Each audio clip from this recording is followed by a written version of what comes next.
அம்பேத்கர் மீண்டும் வந்தால் கூட இந்திய அரசியலமைப்பு சட்டத்தை அழிக்க முடியாது என பிரதமர் நரேந்திர மோடி தெரிவித்துள்ளார். மக்களவைத் தேர்தலை முன்னிட்டு ராஜஸ்தானில் தேர்தல் பிரச்சார பொதுக்கூட்டத்தில் உரையாற்றிய பிரதமர் மோடி, தேசவிரோத சக்திகளுக்கு ஆதரவாக காங்கிரஸ் இருப்பதாகவும் நாட்டை பலவீனப்படுத்த எதிர்க்கட்சிகள் முயற்சிப்பதாகவும் குற்றம் சாட்டினார்.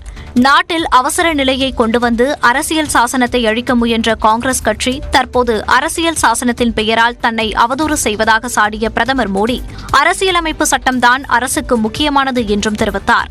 மேலும் மக்களவைத் தேர்தலில் பாஜக வெற்றி பெற்றால் அரசியல் சட்டத்தை மாற்றும் என எதிர்க்கட்சிகள் குற்றம் சாட்டுவதை குறிப்பிட்ட அவர், இனி அம்பேத்கரே வந்தால் கூட அரசியலமைப்பு சட்டத்தை அழிக்க முடியாது என தெரிவித்தார். மேலும் அண்டை நாடுகள் அணு ஆயுதங்கள் வைத்திருக்கும் போது இந்தியா மட்டும் ஏன் அணு ஆயுத ஒழிப்பு குறித்து சிந்திக்க வேண்டும் என்றும், யாருடைய அறிவுறுத்தலின் பேரில் இந்தியா கூட்டணி செயல்படுகிறது என்றும் பிரதமர் நரேந்திர மோடி கேள்வி எழுப்பியுள்ளார். இந்தியா கூட்டணியில் நீண்ட இழுபறிக்கு பிறகு தொகுதி பங்கீடு இறுதி செய்யப்பட்ட நிலையில் மகாராஷ்டிராவில் தேர்தல் களம் யாருக்கு சாதகமாக உள்ளது என்பதை வரைகலை மூலம் விளக்குகிறார் சிறப்பு செய்தியாளர் காயத்ரி. மக்களவை தேர்தலை பொறுத்த மட்டும் தமிழ்நாட்டிற்கு அப்பால் இருக்கக்கூடிய பிற மாநிலங்களோட நிலவரத்துல மகாராஷ்டிரா முக்கியத்துவம் பெறுகிறது. நாடாளுமன்றத்தில் இரண்டாவது பெரிய மக்களவை உறுப்பினர்களை கொண்ட மாநிலமாக மகாராஷ்டிரா மாநிலம் பார்க்கப்படுகிறது. இந்த களம் யாருக்கு சாதகமாக இருக்குன்னு பார்த்தோம்னா, மொத்தம் 48 தொகுதிகள் இருக்கிறது. 5 கட்டங்களாக இங்க தேர்தல் நடத்தப்படும் அப்படின்னு சொல்லப்பட்டிருக்கிறது. மும்பை, தானே, புனே, நாக்பூர் இந்த மாதிரியான பெருநகரங்களை கொண்ட மாநிலம் அப்படிங்கிறதுனால எப்பவுமே மகாராஷ்டிரா ஒரு பெறக்கூடிய மாநிலமாக இருக்கிறது. இங்க கூட்டணி அப்படின்னு பார்த்தோம்னா, மகாவிகாஸ் அகாடி வெர்சஸ் மகாயுதி. மகாவிகாஸ் அகாடிங்கிறது இந்தியா கூட்டணியை ரெப்ரசென்ட் பண்ணக்கூடிய அந்த கட்சிகளை உள்ளடக்கியது. மகாயுதி அப்படிங்கிறது பாஜகவை உள்ளடக்கிய கூட்டணியாக இருக்கிறது. கிட்டத்தட்ட 30 ஆண்டுகளுக்கு பின்பு மகாராஷ்டிரால ஒரு தேர்தல் களம் மாறி இருக்கு அப்படின்னே சொல்லலாம்.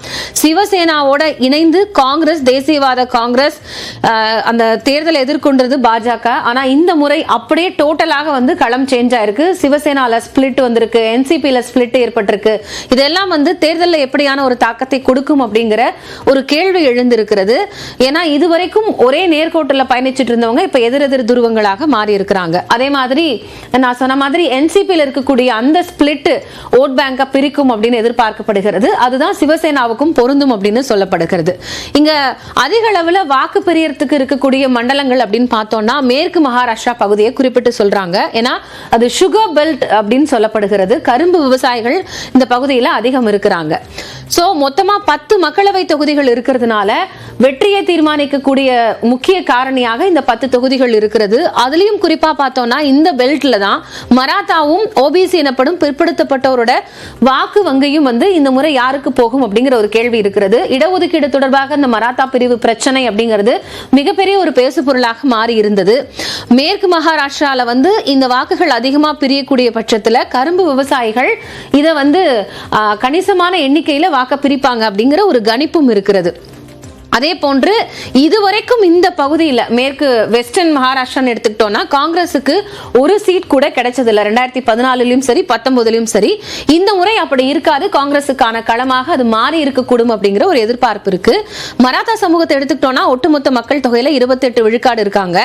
பிற்படுத்தப்பட்டோர் 34 விழுக்காடு இருக்கிறாங்க.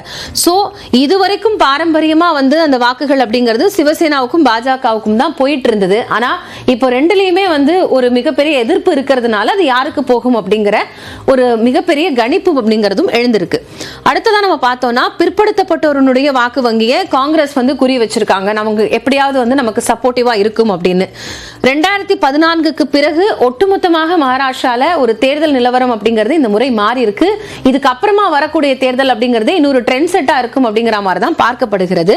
2019 சிவசேனா பாஜக கூட்டணி வச்சிருந்தாங்க. அப்போ 41 இடங்கள்ல 2 கட்சியும் வெற்றி பெற்றிருந்தது. இப்போ இருக்கக்கூடிய கூட்டணி நிலவரம் அப்படி இல்ல. உத்தவ் தாக்கரே தலைமையிலான ஒரு சிவசேனாவும் ஏக்நாத் ஷிண்டே தலைமையிலான சிவசேனாவும் இருக்கிறது. அப்படி பார்க்கும்போது சிவசேனா பாஜகவிற்கான இந்த பாரம்பரிய வாக்குகள் கட்சிகள் அப்படிங்கிறது பிரியறதுக்கான அதிக வாய்ப்புகள் இருக்கு. சரி, 2019 அந்த கட்சிகளோட வாக்கு சதவிகிதம்னு பார்த்தோம்னா பாஜக 27.8, சிவசேனா 23.5 விழுக்காடு, காங்கிரஸ் 16.4, தேசியவாத காங்கிரஸ் 15.7. ஒட்டுமொத்தமா என்டிஏ கூட்டணியில 2019 51.3 விழுக்காடு. அப்போ யூபிஏ இருந்தாங்க, இப்போ இந்தியா பிளாக். அப்ப யூபிஏ வந்து 36.5. இந்த மொத்த வாக்கு சதவிகிதத்திலே கிட்டத்தட்ட 15 விழுக்காடு அப்படிங்கிறது தேசிய ஜனநாயக கூட்டணிக்கு அதிகப்படியாக இருந்தது. சோ அதை மீண்டும் அறுவடை செய்யணும் அப்படிங்கிறது தான் பாரதிய ஜனதாவினுடைய கணக்காக இருக்கிறது. அதே மாதிரி தேர்தல் களத்தில் இருக்கக்கூடிய முக்கிய வேட்பாளர்கள் அப்படிங்கிறதுமே வந்து மகாராஷ்டிராவிற்கு ஒரு கூடுதல் பலம். நிதின் கட்கரி, மத்திய அமைச்சர் பியூஷ் கோயல், இவங்க 2 பேருமே வந்து மகாராஷ்டிரால இருந்து போட்டி போடுறாங்க. அதே மாதிரி சரத்பவாரனுடைய மகளாக இருக்கிற சுப்ரியா சுலே களம் காண்பதும் ஒரு எதிர்பார்ப்பை ஏற்படுத்தியிருக்கு. இவங்க மட்டும் இல்லாம மும்பை மட்டுமே தனித்து நடக்கக்கூடிய ஒரு ஃபேஸா இருக்கிறதுனால அதுக்கும் வந்து ஒரு கூடுதல் எதிர்பார்ப்பு எழுந்திருக்கிறது. சோ மகாராஷ்டிரா பெரிய அளவுல வந்து மக்களவை தேர்தலில் ஒரு சப்போர்ட்டிவ் ஏஜெண்டா இருக்கும் அப்படிங்கிறதுனால அந்த மாநிலம் யாருக்கு சாதகமாக அமையுங்கிறத பொறுத்திருந்து பார்க்கலாம்.